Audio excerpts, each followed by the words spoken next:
కాంతార సినిమాలోని పంజుర్లి దేవతపై గతంలో బాలీవుడ్ నటుడు రణవీర్ సింగ్ చేసిన వ్యాఖ్యలు పెద్ద వివాదానికి దారితీశాయి. తాజాగా ఆ కామెంట్స్పై ఆయన స్పందించారు. ఎవరి మనోభావాలను దెబ్బతీయడం తన ఉద్దేశ్యం కాదని, హృదయపూర్వకంగా క్షమాపణలు కోరుతున్నానని రణవీర్ సోషల్ మీడియా ద్వారా వెల్లడించారు. కన్నడ ఇండస్ట్రీ నుంచి వచ్చిన లేటెస్ట్ చిత్రం కాంతార చాప్టర్ 1. గతంలో వచ్చిన బ్లాక్బస్టర్ హిట్ మూవీ కాంతారకు సీక్వెల్గా ఇది వచ్చింది. థియేటర్లలోకి రిలీజ్ అయిన మొదటి రోజు నుంచి పాజిటివ్ టాక్ని సొంతం చేసుకుంది.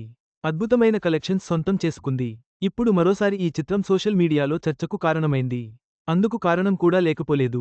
బాలీవుడ్ స్టార్ హీరో రణవీర్ సింగ్ కాంతారలో పంజుర్లి దేవతకు సంబంధించిన విషయాన్ని చూపించారు. సినిమా మొత్తం ఈ దేవతకు సంబంధించిన స్టోరీతోనే ఉంటుంది. దీన్ని రణవీర్ సింగ్ కామెడీ చేశాడు. ఆ వీడియో కాస్త వైరల్ అవ్వడంతో అప్పటిలో బాగా విమర్శలను అందుకున్నాడు. అటు కన్నడ, ఇటు బాలీవుడ్లో చర్చనీయాంశంగా మారింది. తాజాగా ఈ న్యూస్ మరోసారి హాట్ టాపిక్గా మారింది. అసలేం జరిగిందో కాస్త వివరంగా తెలుసుకుందాం. రిషబ్ శెట్టి ఈ మూవీలో చాలా అద్భుతంగా నటించారు. ఇందులో ఓ అనే సౌండ్ జనాల్లో గూస్ బంప్స్ను తెప్పిస్తుంది. ఆ పదాన్ని పలికిన రణవీర్ కామెడీగా అన్నాడు. దాంతో అతనిపై ఎన్నో విధాలుగా ట్రోల్స్ మొదలయ్యాయి. తాజాగా తనపై వినిపిస్తున్న విమర్శలపై హీరో రణవీర్ సింగ్ స్పందించారు. సోషల్ మీడియా వేదికగా క్షమాపణ చెప్పాడు. నిజానికి సినిమాలో రిషబ్ పెర్ఫార్మెన్స్ గురించి చెప్పాలనేది నా ఉద్దేశం. ముఖ్యంగా ఆ సీన్లో ఎలా చేశాడనేది చూపించాలనుకున్నాను. మన దేశ సంస్కృతి, సాంప్రదాయాలను నేను ఎప్పటికీ గౌరవిస్తాను.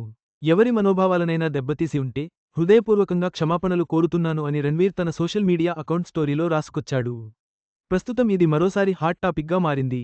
మొత్తానికి రణబీర్ దిగివచ్చి క్షమాపణలు చెప్పడంతో విమర్శలు కాస్త తగ్గినట్లు తెలుస్తుంది.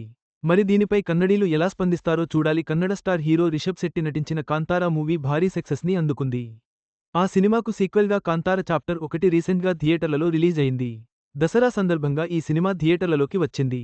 అయితే మొదటి పార్ట్ కన్నా రెండవ పార్ట్ ప్రేక్షకులను బాగా ఆకట్టుకుంది. ఈ సినిమా రిలీజ్ టైంలో నిర్వహించిన ఈవెంట్కి చాలామంది దేవత వేషధారణలో వచ్చారు. అది చూసిన హీరో రిషబ్ శెట్టి సీరియస్ అయ్యారు. గోవాలో జరిగిన ఈవెంట్లో బాలీవుడ్ హీరో రణవీర్ సింగ్ హాజరయ్యాడు. ఆయన మాట్లాడుతూ హీరో రిషబ్ శెట్టి నటనపై ప్రశంసలు కురిపించారు. మీరు చేసిన ప్రతి సీన్ కూడా గూస్బంప్స్ తెప్పిస్తున్నాయని అన్నారు. అయితే సినిమాలో బాగా పాపులర్ అయిన ఓ అనే హావభావాన్ని చేసి చూపించాడు. అయితే ఇది సీరియస్గా ఉండాల్సింది పోయి కామెడీగా అనిపించింది. దాంతో కర్ణాటక ప్రజలు తమ ఆరాధ్య దైవాన్ని అవమానించేలా చేశారు అంటూ రణవీర్ సింగ్పై ఆగ్రహం వ్యక్తం చేశారు. అంతేకాదు ఆయనపై విమర్శలు కూడా చేశారు. సినిమా రిలీజ్ అయ్యి ఇన్ని రోజులైన తర్వాత దీనిపై రణవీర్ రియాక్ట్ అవ్వడం విశేషం. ప్రశ్న చిహ్నం.